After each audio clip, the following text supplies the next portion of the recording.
Every child that's born any place in the world should have an equitable opportunity for a full life. And when you see those stark differences, you realize that we're failing at a time when we have so much bounty in the world. There are children that we are failing. Ending food insecurity, ending stunting, it will require collective action. And collective action means local and international actors working together with donors as well as local governments and the private sector, all working together in the planning as well as in the implementation, not of our efforts, but in our results. There was a time when it was not about how the money was spent, it was just about ensuring that the work was performed. That's no longer the case.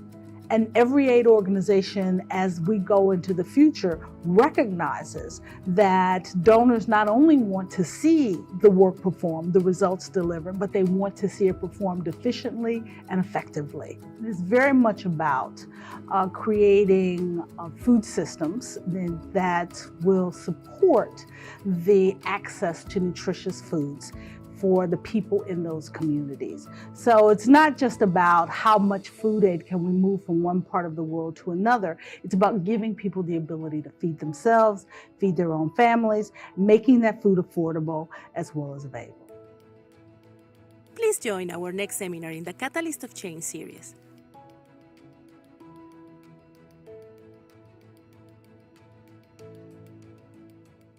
Welcome to the Catalyst of Change Women Leaders in Science seminar series. This seminar has interpretation available in English, Spanish, French, and Hindi. We invite you to follow us on LinkedIn, YouTube, and social media using the hashtag Women in Science for the Catalyst of Change Women Leaders in Science seminar series. We invite you to submit your questions and comments on Slido to be addressed in the Q&A session right after the presentation and conversation with our distinguished speaker of today. We will be hearing from a global leader in food security, Ambassador Ertharin Cousin, founder, president, and CEO of the Food Systems for the Future team. Ambassador Cousin will have a conversation with Aisha Siddiq, Research and Development Partnership Management Specialist at CIMIT, where she is responsible for establishing and managing partnership management systems. Aisha's expertise encompasses impact assessment, monitoring, evaluation, research project and project management, and implementation with a strong focus on inclusion and gender mainstreaming. Now, I would like to welcome Dr. Brian Govertz, Director General of CIMIT, to officially open the event and introduce our distinguished speaker, Ambassador Cousin. Dr. Govertz, over to you. Thank you so much, Isabel, and good morning, good afternoon, good evening, everybody. Welcome to our Catalyst of Change Women Leaders in Science webinar. At CIMIT, we launched a TED Talk meets Fireside Chat style series on women leaders last year because we want more women leaders in science institutions like ours. And to achieve that goal, we analyzed what was actually one of the barriers to get more inclusion, to be a more representative organization.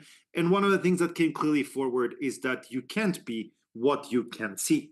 And leadership styles come in all kinds of forms and shapes. And we need to look at each of those leadership styles, be it a champion women in a community or be it a global leader on the global stage. And therefore, today we are honored to have Ambassador Ertharin Cousin as our, 25th, and let me repeat that, 25th Catalyst of Change speaker. And like they say, 25 leading women and more to go, willing to come and speak to the organization that you need to earn every day. It doesn't come for free. So we are very honored. And we're especially also honored that Aisha is going to interview Ertharin. And Aisha is also our HESI champion, who together with the other HESI champion as a team, as a duo, will keep us honest, will keep us on track on CIMIT's own HESI objectives, because facts do count. Ertharin Cousin is currently serving as the CEO and Managing Director of Food Systems for the Future, a nutrition impact investment fund. She's a distinguished fellow at the Chicago Council on Global Affairs, a Bosch Academy Robert Weizsäcker Fellow, and a visiting scholar at the Stanford University Center on Food Security and Environment. You may not know, or you may know that the Ambassador Cousin from 2012 until 2017 led the United Nations World Food Program. And as the executive director, she guided the 14,000 members of the World Food Program team in order to feed more than 18 million people each year. Cousin was nominated and confirmed as the US ambassador to the UN agencies for the food and agriculture in Rome in 2009 to represent her country. And prior to that, she was working as a global hunger fighter. She helped to lead the US domestic fight to end hunger, including service as the executive vice president, chief operating officer of America's Second Harvest, now called Feeding America. Cousin is currently a member of the Bayer Supervisory Board, the Mondelez International Board of Directors, the Royal DSM Sustainability Board, and a trustee of the African Agriculture think tank Academia 2063. Cousin is a graduate of the University of Illinois at Chicago, the University of Georgia Law School, and the University of Chicago Executive Management Program, Finance for Non-Financial Executives. But especially, she's one of my personal big examples and what we call sheroes and guiding lights on where to go and what to achieve. Somebody I have had the honor to have conversations with that are always joyful, always full of laughter, but especially full of learning. And I want to especially send thank you for that. I'm therefore sure that you will enjoy as much as I have the honor to enjoy, to learn a lot from the outstanding leadership experience Ambassador Ertharin will bring to this space. Therefore, without further introduction, I'd like to give a warm welcome to our distinguished speaker and, of course, hand it over to her. Welcome, Ertharin. Please go ahead. Bram, thank you so much for that very, very inclusive introduction. Whenever someone introduces me like that, I'm always wishing that my mother was in the audience because she would love to hear you speak of me in such glowing terms. I too am delighted to be here, not just because of the importance of this seminar, but because of my respect and friendship for you, Bram. And I appreciate this opportunity so much. You know, I was a little hesitant to come forward and say yes when asked to deliver remarks today for the Catalyst of Change, Women Leaders in Science. Why? Because I never think of myself as a woman in science. But here's the reality. What is science? Science is about using data to build hypotheses and to make change and to deliver the conclusions based upon the evidence that we find through experimentation and study. So I guess I am a scientist, even though I don't often think of myself in those terms. And what that means is that as I step back and think about how I arrived in this position where my reality requires me to embrace the title of scientist, the role of change maker, and think about how I came here. My journey is probably quite different than many of you in the audience today. But what I exemplify is that where you begin and where you think life will take you may be quite different from the journey you travel and where you end. Even though I don't really know where I'm ending yet, because despite my age, I am far from finished in the work that I will perform. But let's take a step back and think about what catalyzed my journey and my opportunities to make the change that I am delivering, I believe, to the world. As you've heard all my education and my background, let me just say, though, that so much of who I am and what I do is because of my family and the support that I received and the demand that was made upon me that responsibility was not just to self, and family, but community, country, and ultimately to the world. And as such, that education that I received led me to a desire to make change. And that change included, at a very early age, running for public office in something in an area quite different from the work that I do today. Believe it or not, when I was 28 years old, I ran for commissioner of the Water Reclamation District, which is about water, sewage, and sanitation in the city of Chicago, the county of Cook, here where I live in Illinois. And it was a learning experience, as most things in my life were, in that I ran for a county-wide office, which was, if you've ever been in politics, a low ballot, low visibility post that was important to the county, but was, from a political standpoint, a lower level, lower visibility office. It was back in 1981, it was back in 1984. And the reality is, there had never been at that time a campaign that was run by and led by and informed by and participated in by young people of, of who were Black, who were white, who were Hispanic, from all across the county.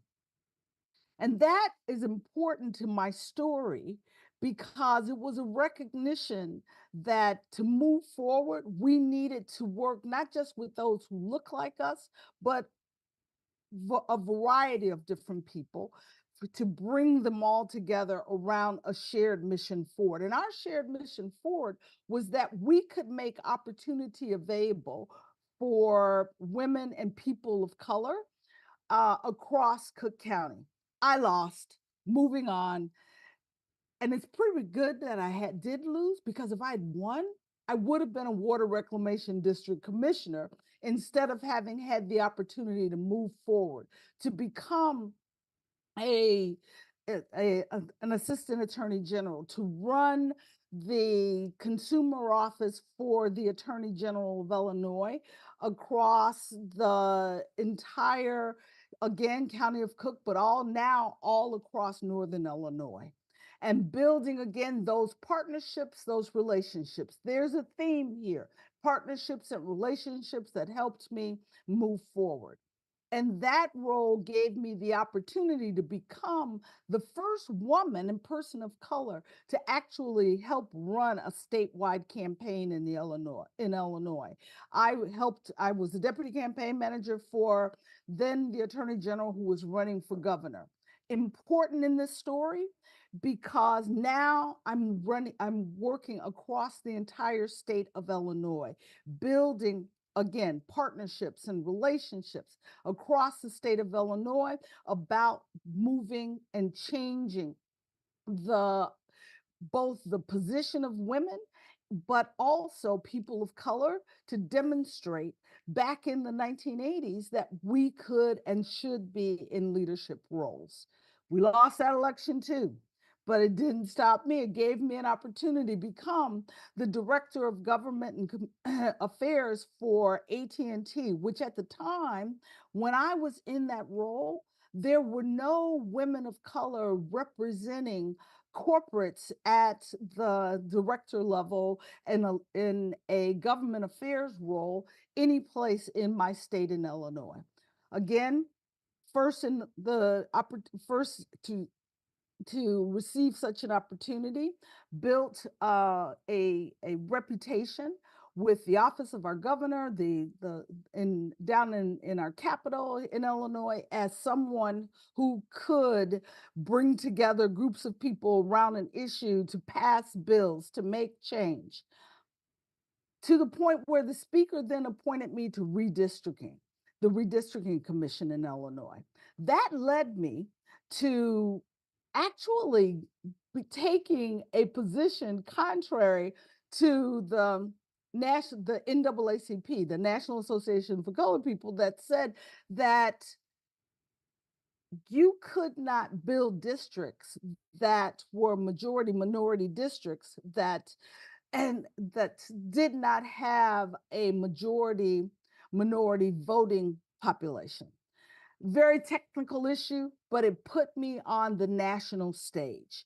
I was asked to come to Washington to make a presentation before then the president of the Democratic National Committee, Ron Brown, during and where he wanted to hear who was this young person who believed that she could go against all of the leadership in the voting rights community based upon my legal knowledge.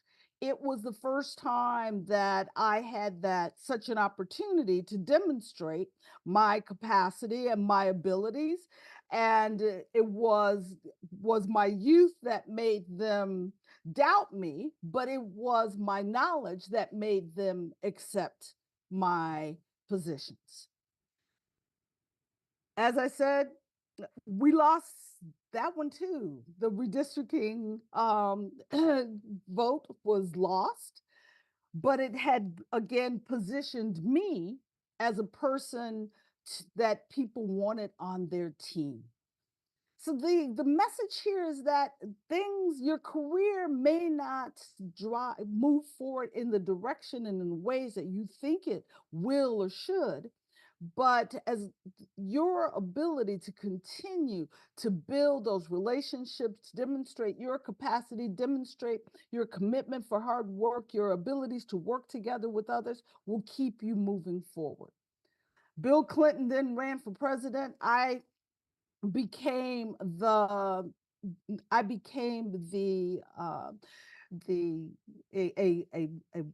someone who worked on his campaign, but more importantly, we won the election.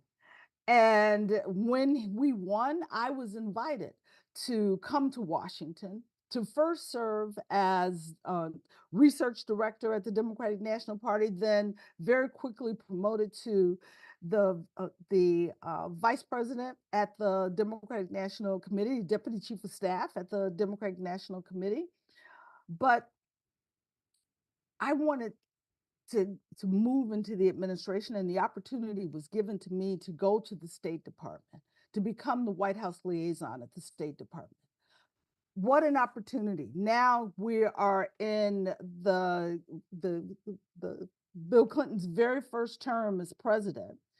And I am White House liaison, which meant that every day I had the opportunity to sit in the Secretary of State's meeting as a backbencher, because now I'm in my 30s, but I'm sitting as a backbencher during Black Hawk Down in Somalia, during during the Rwanda genocide, during the Bosnian War. I was in the room. It was much like getting a graduate degree in international affairs and learning from those leaders who were actually making the decisions that were driving our foreign policy in the United States. But I was also in that role responsible for serving as the secretary's representative for the Olympics and being part of the team that made the decisions regarding who was going to have the ability to travel to the United States for the Olympics and supporting those efforts. But it was also a time when I was beginning to learn about organizations like the World Food Program and FAO and the difference that they were making in accessing affordable, nutritious food and having the ability to work with the teams that were making the decisions about the US policy around those agencies. But I decided it was time for me to leave Washington after helping re-elect Bill Clinton to office.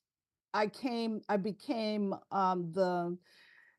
back to Chicago to become the vice president of government and community affairs for the largest retail food store in Illinois, which in my role, what did that mean? It meant I had the ability to help build grocery stores in places where communities were otherwise did not have access to affordable, nutritious food, to learn what was necessary in order to make those stores successful, to learn about the movement of food from farm to manufacturer to retailer. And so it again shaped another part of my career. So now I have the partnership part, the foreign affairs components. Now I'm learning the business components of how food moves. But the administration didn't let me get very far away. For the second term, I was appointed to the BIFAD as a member of the board of at USAID, which is the BIFAD is the Board for International Food and Agricultural Development, which at the time was led by Peter McPherson, and with agriculture economists like Walter Falcone, who was also on the board at that time, who again shaped me in what is the appropriate investments that are required in order to ensure agricultural development in the global South. The opportunity to learn was I of course again embraced. This was an area that for 5 years I sat on this board, and much like receiving that graduate degree in foreign affairs at the State Department, now I had the opportunity to receive that graduate degree in in international development, agricultural development, what programs worked, what programs didn't. For 5 years, I was at the table for that learning, building that cadre of information that was necessary so that when the opportunity that came along to become the executive vice president of Feeding America in the United States, I accepted and had for the first time served in a leadership role in a time of food assistance, not in Haiti or in sub-Saharan Africa, but right in the United States, as the lead for the civil society work in the response to Hurricane Katrina, which left hundreds of thousands of people without access to food or housing or support. And it was the first time in the US that we brought together the entire social service safety net outside of the government to support, aligned with the government, the needs of community. Again, building that level of experience. After leaving there, this guy named Barack Obama, who was at that time my neighbor, said to me, "If I run for president, will you help me?" And I said, "You run for president, I'm there." I was the seventh person hired on the Obama campaign and became a senior advisor to him. We won the election, so we did win a few. And he then appointed me as U.S. ambassador for food and agriculture, having had that foreign affairs experience, that experience in learning from Walter Falcone and Peter McPherson on development of agricultural programs, as well as that humanitarian response work that I performed with the Feeding America, gave me the ability to stand before Congress as a qualified candidate for U.S. Ambassador for Food and Agriculture, a post I had the opportunity to serve in for 3 years representing the US government. After those 3 years, when the Secretary of State, who was then Hillary Clinton, and President Obama asked if I would allow them to put my name forward to serve as the executive director of the World Food Program, I said, of course. Having 5 years to serve as a leader of the 40,000 of the most amazing people that I'd ever worked with in my career, suddenly it was not just about what I was learning, but taking all of those skills and using them to become the leader of this organization that was the lifeline for 80 million people on an annual basis, was an opportunity that I will, for the balance of my career, cherish. But it was also an opportunity that taught me a lot. It taught me that we were feeding too many of the same people every year because the most vulnerable people lived in the most vulnerable places to climate and the impact of climate. And without the tools and resources, particularly the financial investment that was necessary to support the agricultural development that would move those vulnerable populations to a position where they could actually feed their own families and earn the capital that was necessary to thrive. And that was why when my term ended at the World Food Program, I started Food Systems for the Future as a policy advocacy organization that could give voice to what was necessary for the transformation of the food system, that could work with government to build those partnerships with private sector that are required to move forward the catalytic action that will change agricultural development, not just in the US, but across the entire global community. That would also give us the ability to create a sister organization, FSF Ventures, which is an impact investment fund, to invest in those businesses, because that's what agriculture is. It's business. It is business from the farmer to the processor, to the transportation, to the retailer, that support a system that make food affordable and available to consumers. And so that is the work that I am doing today that has taken all of that experience that I developed throughout this entire very rich career to continue to make change. I must admit, as a woman of color, trying to start something new and to raise capital to drive change in my own name without an institution behind me is probably the hardest thing I've ever done in my entire career. But it is also my purpose, and so I don't stop. It is that science. That is the science. It is the knowing what is necessary based upon all of the evidence and data that I've collected, to determining what is required for the successful, sustainable transformation of the food system, for the environment, as well as for human health, and to ensure the adequate financial return to all of the actors across the food system. That motivates me to perform this work. That's change. That is a career that wasn't seen at the start, but has led me to where I am today, both the valleys and the peaks, with a common thing of how do we drive change? How do we make life better and different for others?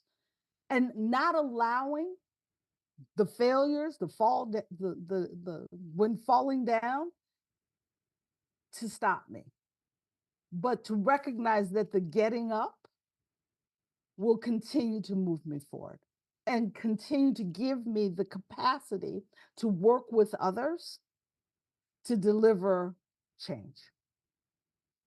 If there's a message that I would like to leave you with, it is that this career is not one job.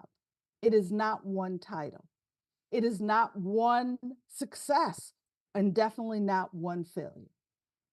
It is what you do between the start and the finish that should continue to motivate you and move you forward. And what you can deliver for others is what will ensure your ability to sleep peacefully every night because you know you are driving the change that is necessary to ensure that at the end of your journey, you've made a difference.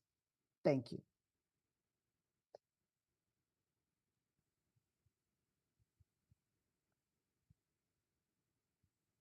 Yes.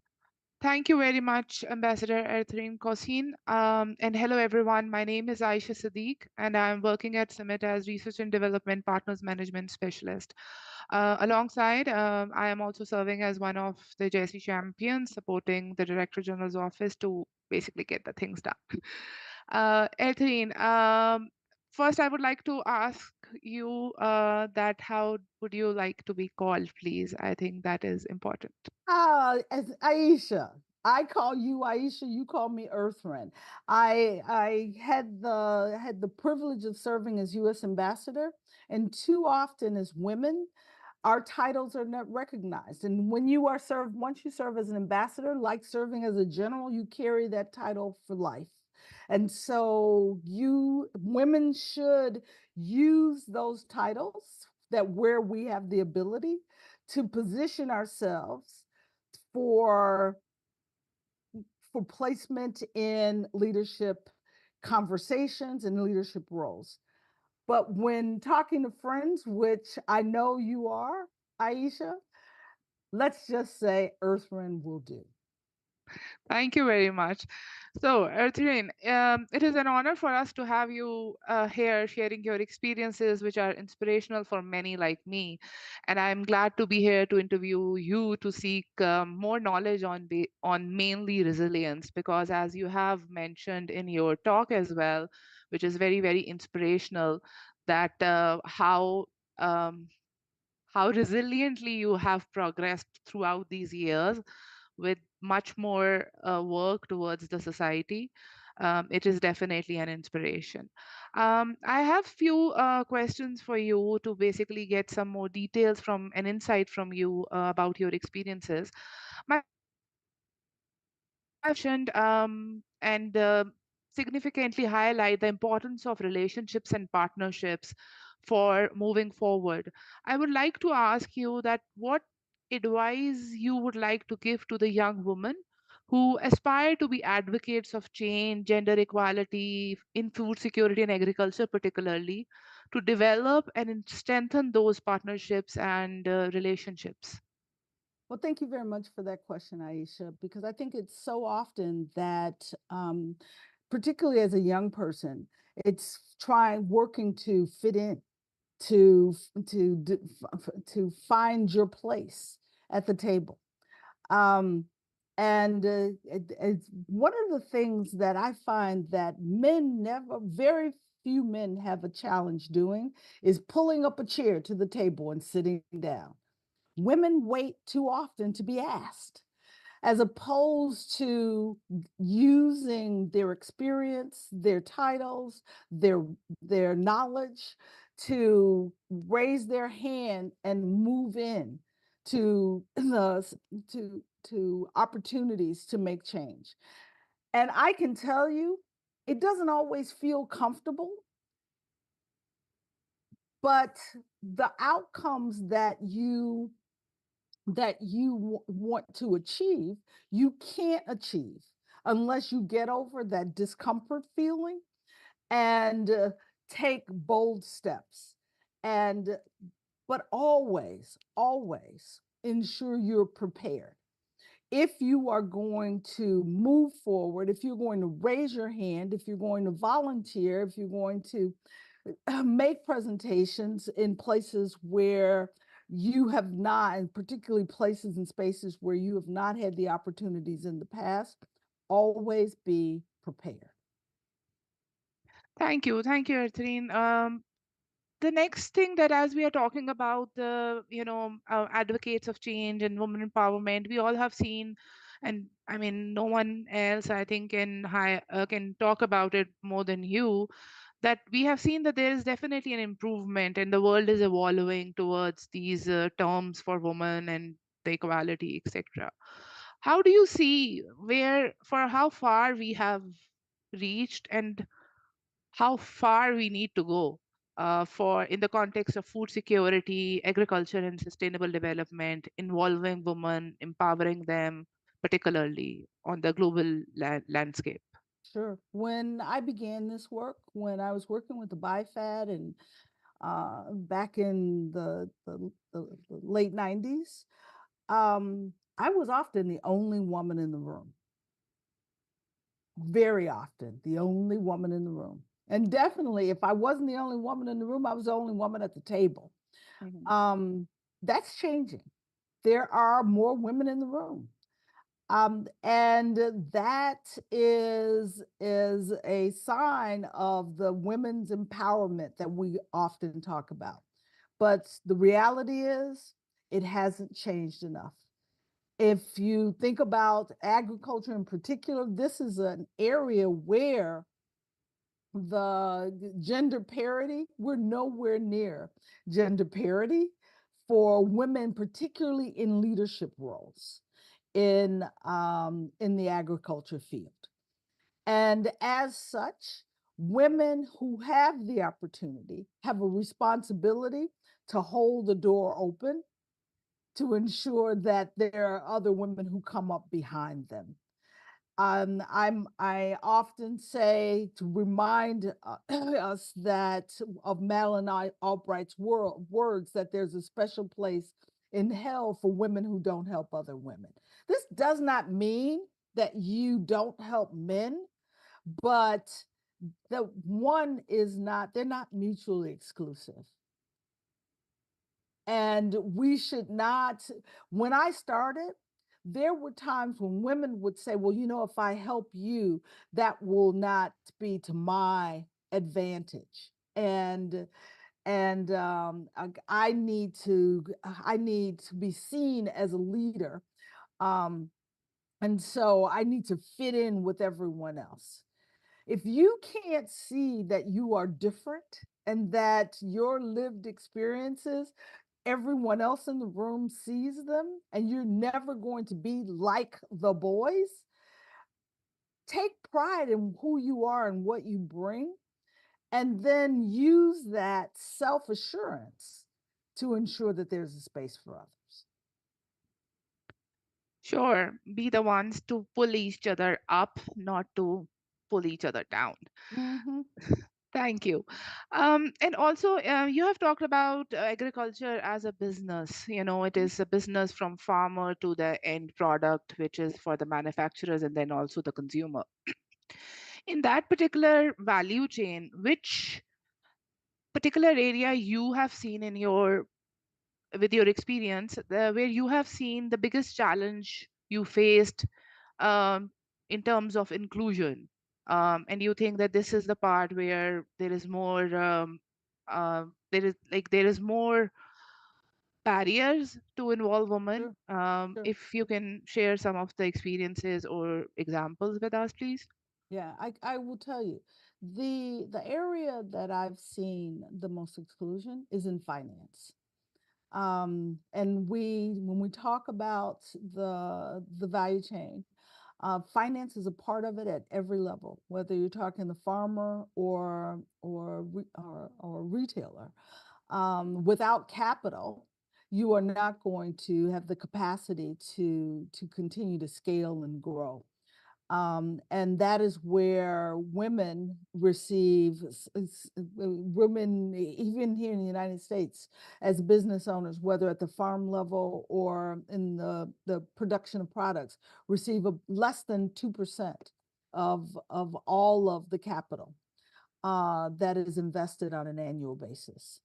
As a result, it limits our ability to scale. And even when you're talking about women smallholder farmers, we would often use the mantra that if women had the same access to financing as men, that you would see a 20% reduction the in food insecurity in many of the developing countries around the globe. So this is an issue that is critical for us to overcome in order to fully actualize the progress that we hope to achieve. Sure, thank you. This is really, really insightful. I just have a couple of other questions before we move to the questions from the audience. Could you share a defining moment in your career that highlighted the importance of empowering women, particularly in the area of food security and agriculture? The moment that you think is a defining moment in your career? A defining moment in my career. You know, I've had many defining moments in my career. I'm But sure. but if I think about the moment where I felt as if I could do just about anything. It was very early in my career when I had the opportunity to represent the United States at a women's women's conference in the lead up to Beijing. It was one of the regional conferences in the lead up to the Beijing conference. And I was given the opportunity, well, this was during my time as White House liaison. I was given the opportunity to deliver remarks on behalf of the United States government in the preparation for the Beijing conference at a conference in Vienna. And it was the first time that they called on the United States of America, and I stepped to the podium. And if you've ever attended an international plenary session, everybody's talking over everybody while speakers are talking at the podium, and nobody's really listening, except when certain countries speak. Then people listen because it will determine the direction in which we go. And so for the first time, I was speaking on behalf of the United States government. And so when I stepped up to the podium, what was a cacophony of voices silenced.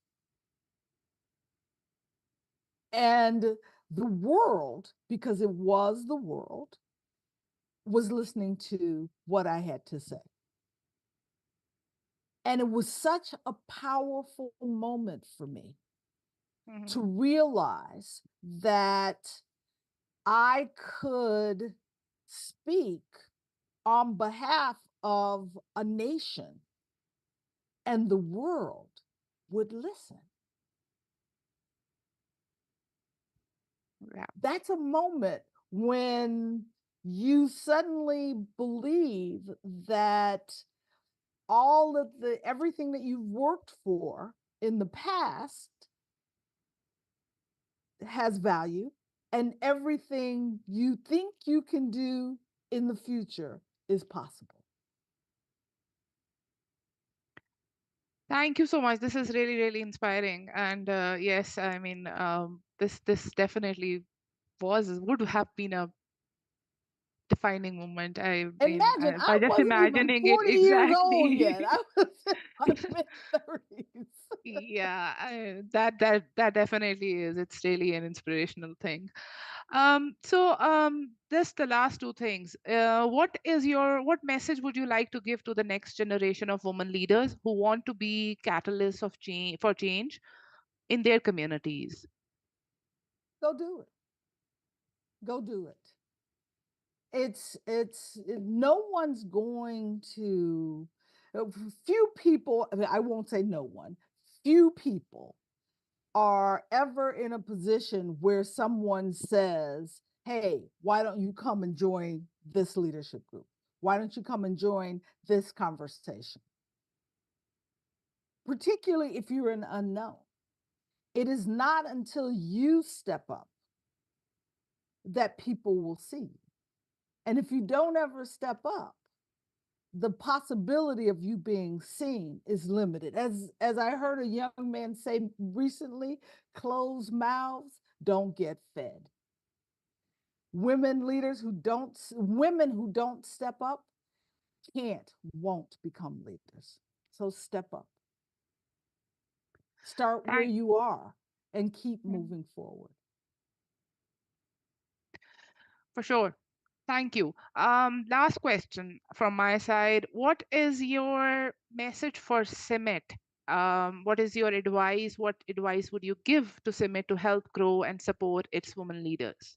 You've had 25 women leaders on here. You are doing it, okay? Yes, but we want to do more. This is exactly the type of work that we need. When I was starting my career, there was no Ertharin Cousin. There wasn't an Alicia, there wasn't an Aisha. And so for us to put faces that look like the women who are in your audience, who are part of your program, who are in the communities you serve, in front of young women, the ability for that young woman to say, I can do that, Yeah. becomes her reality. So you're doing the right things. I just say keep do more. And don't let anyone tell you this is not a priority, because we have talked about women's empowerment for too long without actually doing the work that is necessary to give the younger women the ability to move forward. We need to keep doing it. Yeah. Thank you. Thank you, Artharine. Thank you so much. It is indeed a pleasure speaking to you, and it was definitely very insightful and knowledgeable. Now hand it over to Isabel Pena, who will take up the questions from the audience and will move forward. Thank you so much once again. You're welcome. Thank you, Aisha, for having this very rich conversation with Ambassador Cousin. Now we would like to open the floor for questions from the audience. We invite you to raise your hand, to turn on your camera, and unmute yourself if you would like to ask a question or comment, or you can submit it via Slido. Right now, we have some questions that we have already received. So here is the first one. You have supported big causes and shown how inclusion is important. How have you dealt with those who try to derail what you were working for? Great question. Because not only do you have those who will derail, you have lots of naysayers, how dare her? I ignore them. I ignore them. They do not define or determine my success. And while it's not easy to have people speak negatively about you or what you're trying to do, the proof is in the pudding, as they say. And my ability to succeed when others would suggest that I will fail is that proof that what I say I can do, I deliver. And that's where you give you close the mouths of naysayers, is by delivering, by being prepared, by proving them wrong, and by continuing to move forward. Thank you so much. We have someone from the audience raising her hand. Kate Reher, yeah, please. Okay, go ahead. Thank you, and thank you so much for sharing your insights and experiences with us today. I thought it was quite interesting, your comment about the challenge of lack of access to finance. And I was just wondering if you have seen good examples anywhere where there are programs or policies that are supporting more equitable access to finance, or what you thought could be some of the solutions in that area.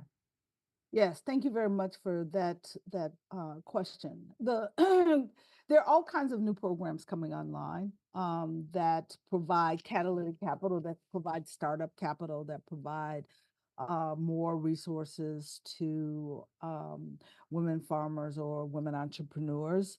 But and many of them are supported by by financial institutions or by government, but there's not enough.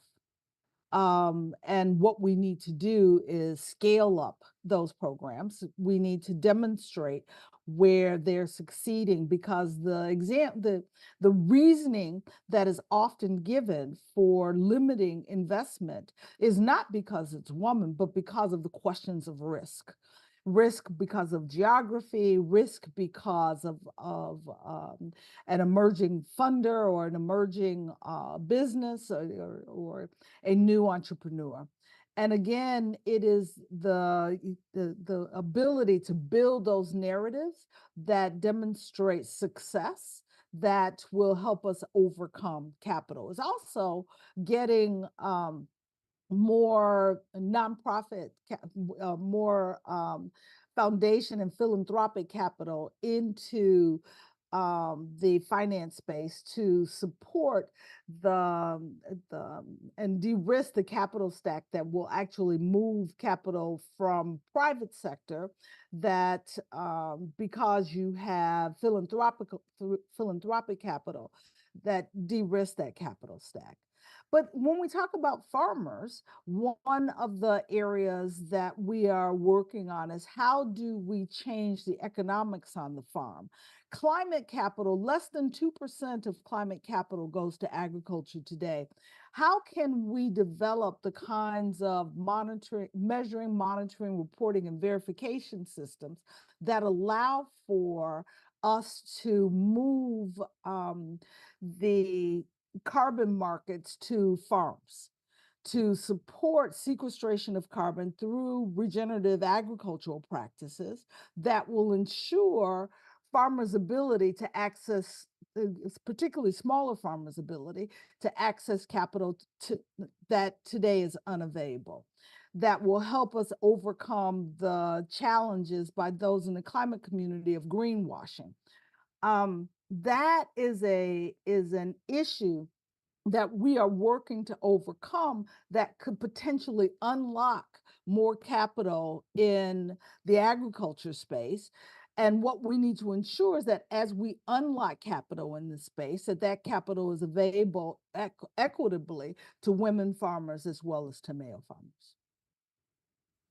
Thank you so much. We are so grateful for this inspirational conversation.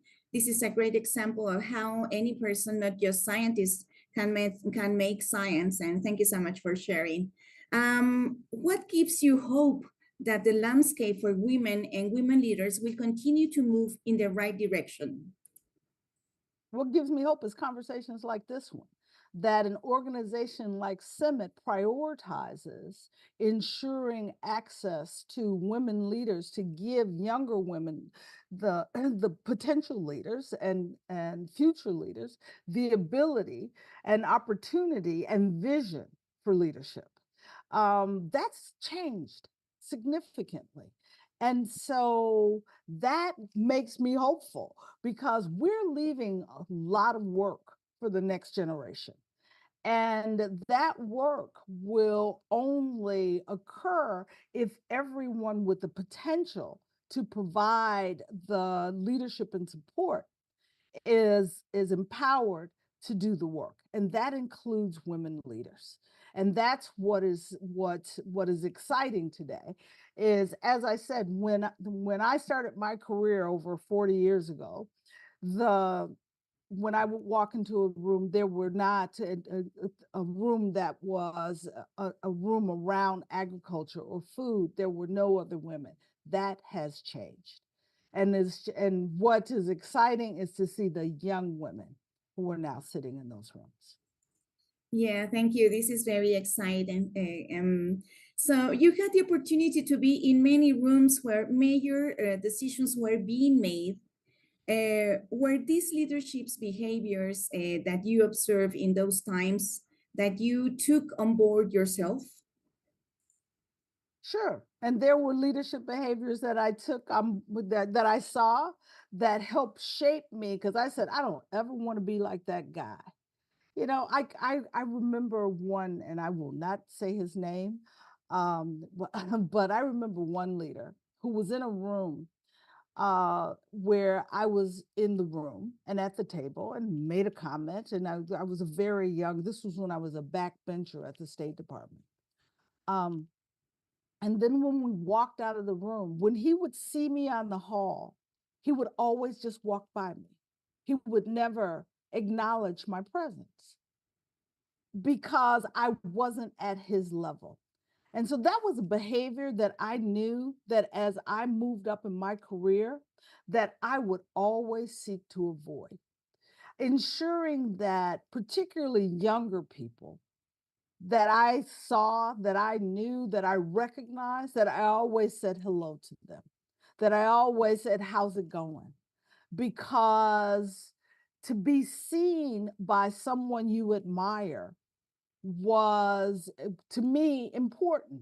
And that lesson was something that I learned because I know, because I've had young women leaders say to me, people I barely remember who say, you were always kind to me. You always said hello to me. And that made a difference because few others ever did. Thank you. Ambassador Cousin, we are about to conclude the presentation today. What would be your final advice or your wisdom words or your final message that you would like us to take for as a takeaway?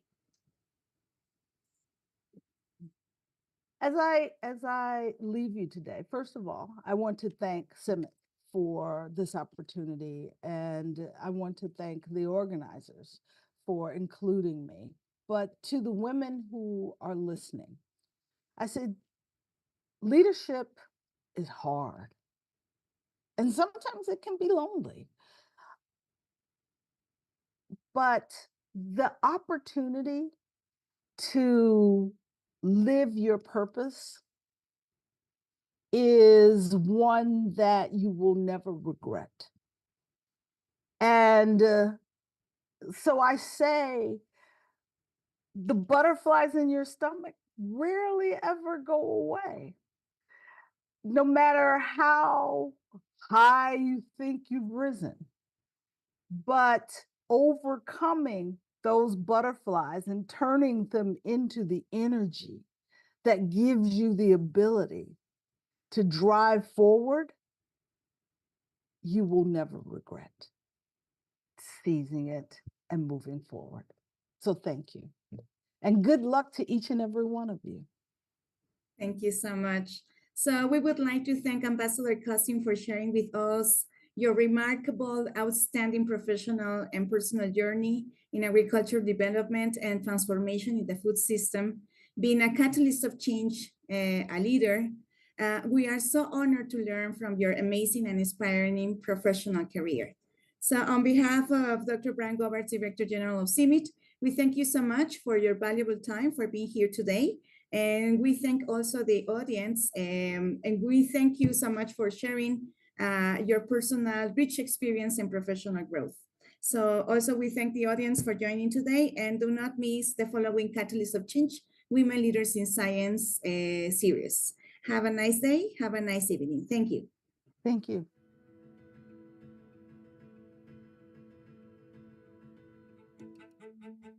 Everyone has a unique solution that they have in mind. The idea is how can we combine and join forces to make this solution give us a bigger and a better impact to all. Sheikh Zayed, the founder of this nation, he said, give me agriculture and I'll give you civilization.